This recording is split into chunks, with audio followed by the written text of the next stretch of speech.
প্রবাসীরা যে এত কষ্ট করে, ঠিক মতো খাবারটা খাইতে পারে না, অনেক সময় বেতনও পায় না, মাও ভুল বুঝে, ভাই তো ভুল বুঝে, বইনেই তো ভুল বুঝে, বউ ভুল বুঝে, বউ মনে হয় বাপের ভাই মা বাপরে দিয়ালা, আর মা বাপের মনে করে টেহা মনে বউরা দেয়ালা, গত মাসে দিয়েছিল অহন দিয়ে আমরা টেহা দেয় না, কিন্তু তে যে বেতন পায় না।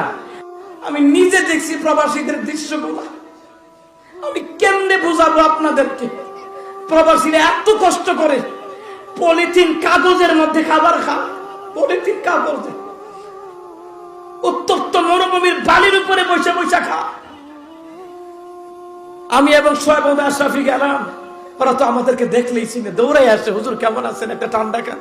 আমার কি ভাই, আপনারা যে কষ্ট করেন, মন তো চায় না আপনাদের কাছ থেকে আমরা খাই।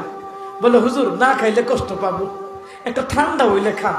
তা আমি কি ভাই ঠান্ডার দরকার নাই, আমার ওই 1/2 লিটার পানি দেন, 1 রিয়াল দিয়া কিনে, ভাই আমি পানি খাই।